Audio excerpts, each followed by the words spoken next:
It started with a text. Not a fight, not a confession, just a stupid notification lighting up Emily's phone while I was helping Lily with her homework. The screen glowed against the kitchen table, and I saw the name Jason before I could stop. Myself. Miss you already. Tonight? My throat tightened. Jason, her coworker, the guy she'd laughed off weeks ago. He's just a work husband, Mark. Relax. Lily tugged my sleeve. Daddy, what's 37 minus 9? 28, I said, staring at the phone. Another text buzzed. Room 214, 8 p.m. Don't wear the necklace this time. The necklace. The silver pendant I'd bought her for our anniversary. I waited until Lily was asleep. Confronted Emily in the kitchen, her back to me as she scrubbed a wine glass like it owed her money. Who's Jason? She froze, turned slowly, face blank. What? The texts. Room 214. Don't wear the necklace. Her laugh was too loud, too sharp. Are you serious? Jason's planning a surprise for his wife's birthday. He asked me to pick up the necklace because hers broke. Jesus, Mark, you're paranoid. She stormed out, slamming the bedroom door. I almost believed her. Almost. But at 7:45 p.m., I was sitting in my car outside the Hilton, 3 rows back from Jason's black Audi. My hands gripped the steering wheel so tight my knuckles turned white. Reddit stories raced through my head. My wife swore it was innocent until I saw them. But this wasn't some anonymous thread. This was my wife. My life. At 7:58 p.m., she stepped out of his car. Emily, laughing, her hand brushing his arm. She was wearing the necklace.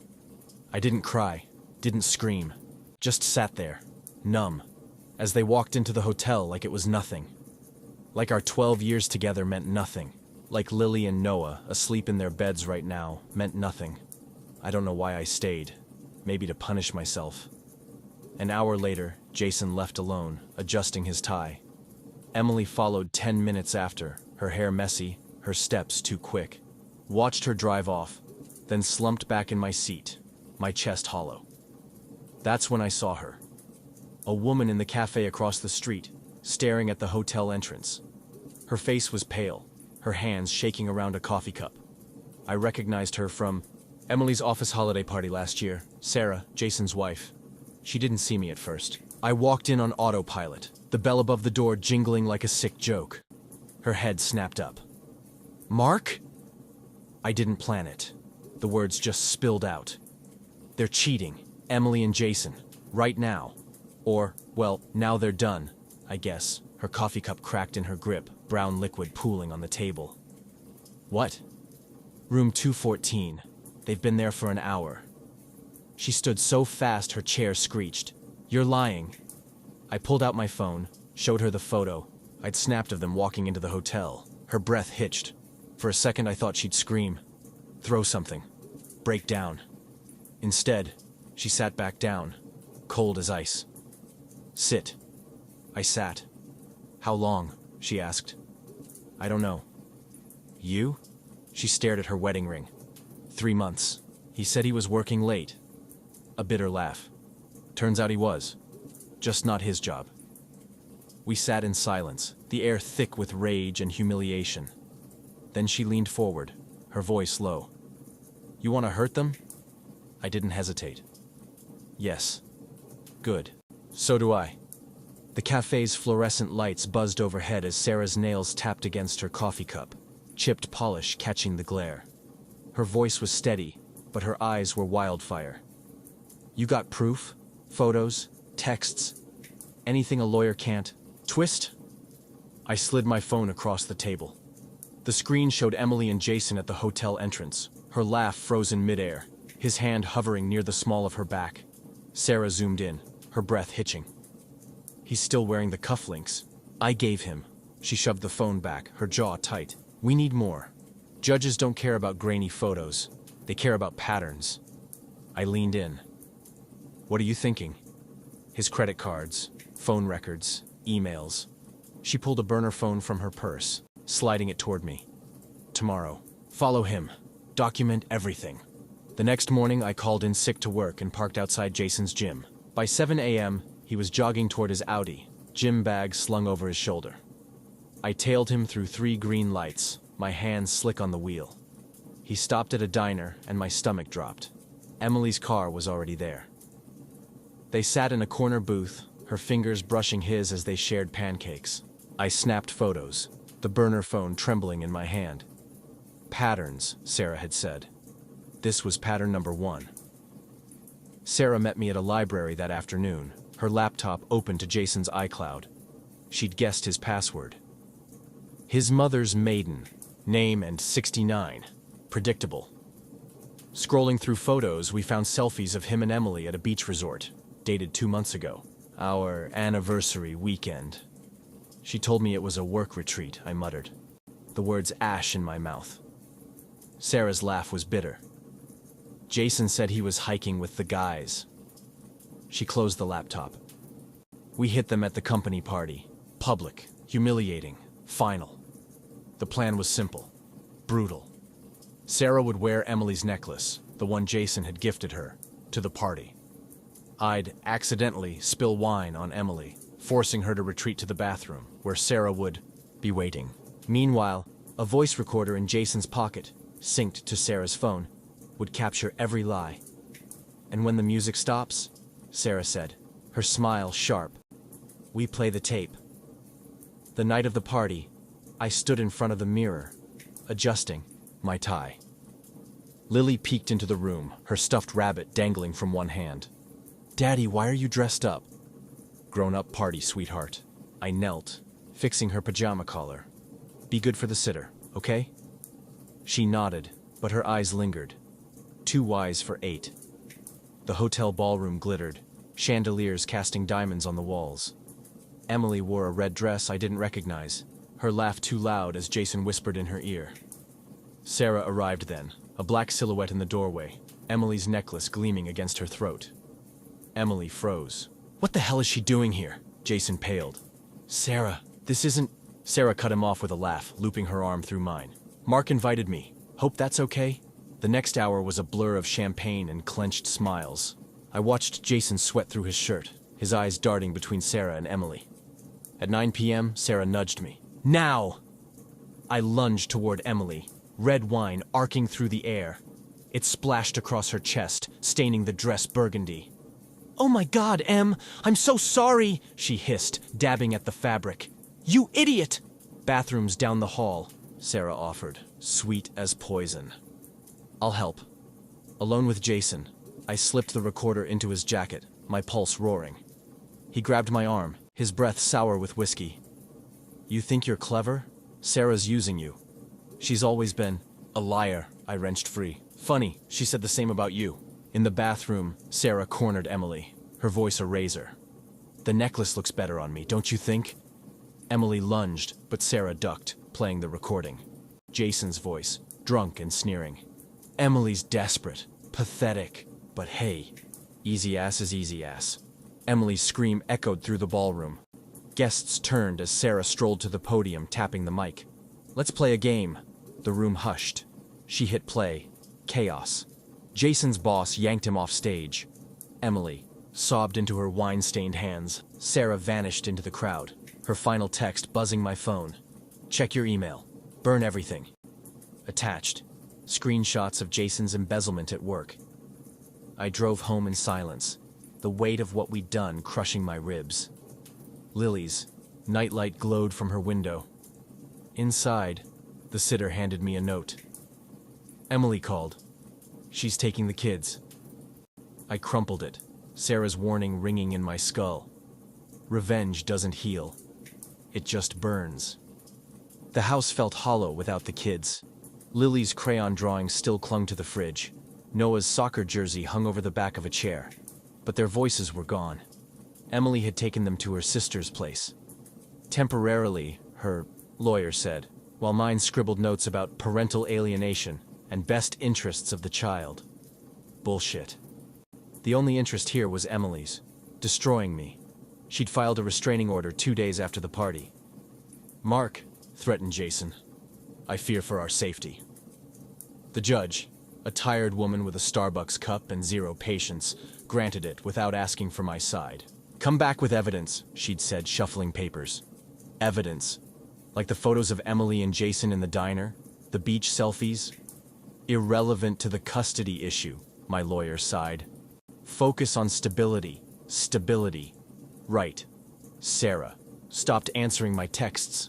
Her last message, burn everything, haunted me. I burned nothing. Instead, I forwarded Jason's embezzlement screenshots to his HR department anonymously. By noon the next day, he was fired. Emily called me screaming. "You ruined his life!" I ruined it? I laughed, cold and jagged. Tell the judge that the custody evaluation was a farce.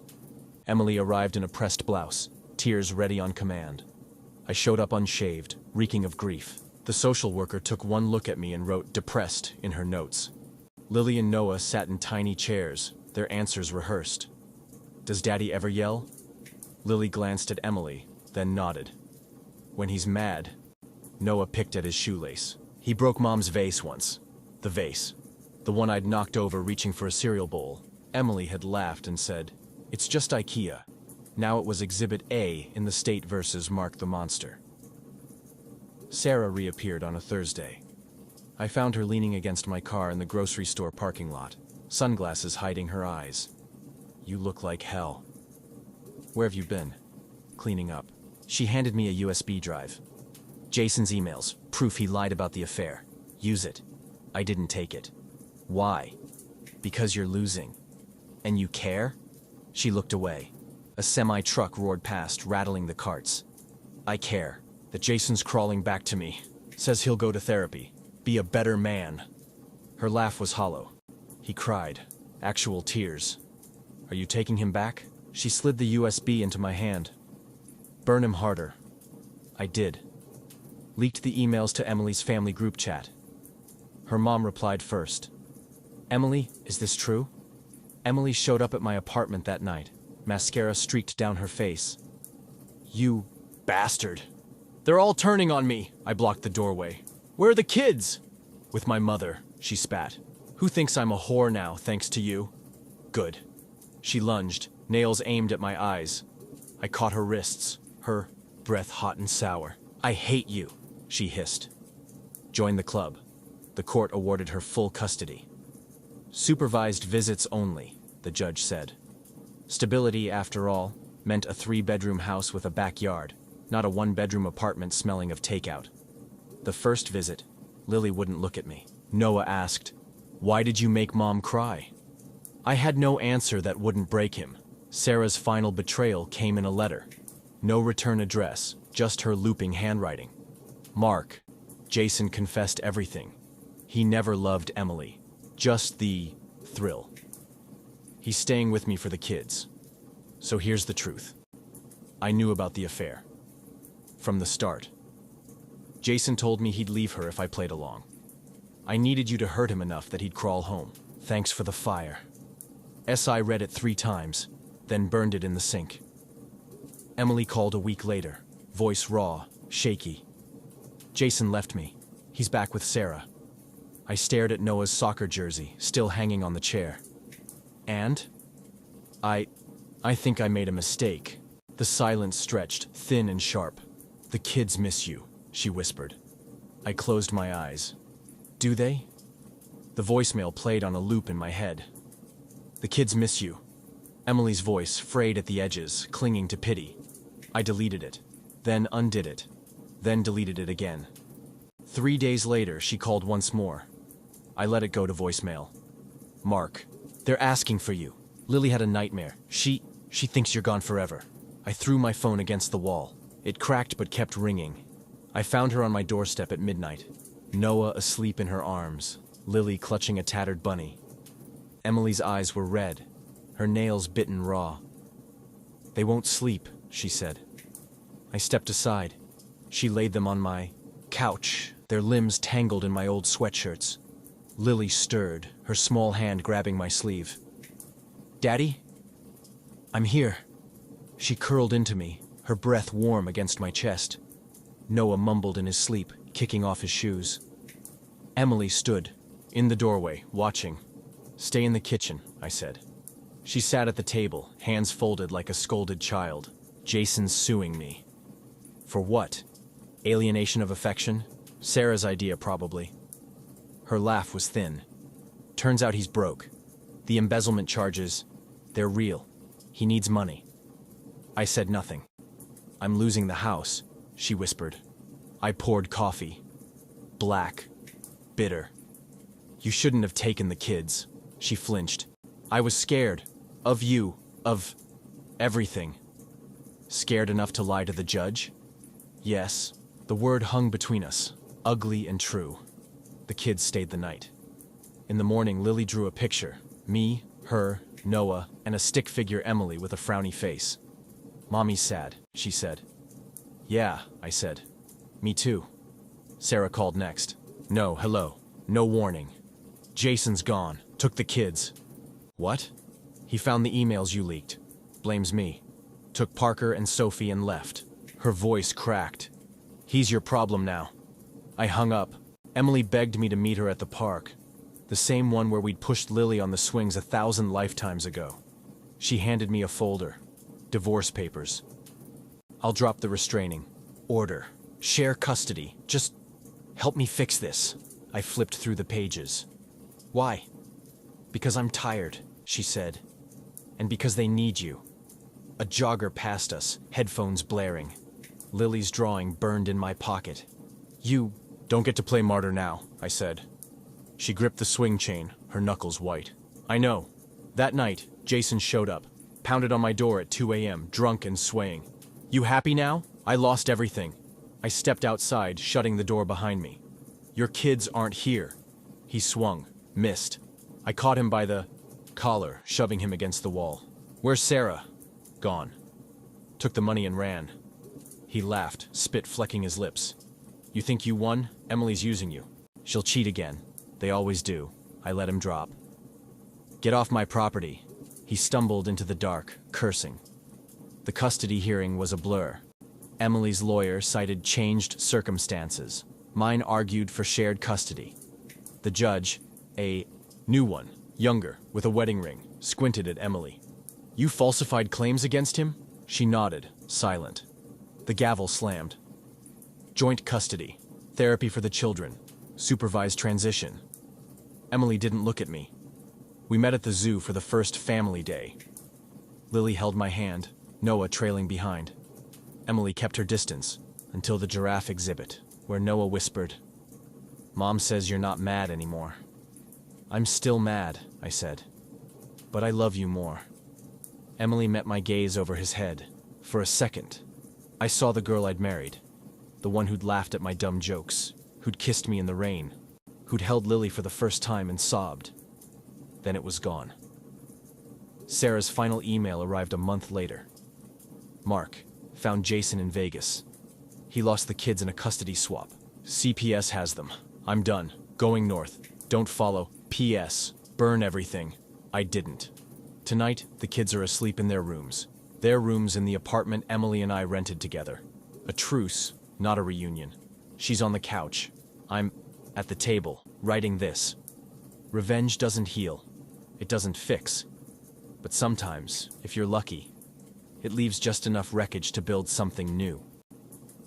Lily's nightmare woke her an hour ago. She crawled into my lap, her tears drying on my shirt. Don't go away again, Daddy. Never, I lied. The apartment smells like burnt toast and laundry detergent. Emily's in the kitchen, scrubbing a pan she's already cleaned twice. Lily and Noah are at the table, coloring over old bills I forgot to pay. It's been 6 months since the court order.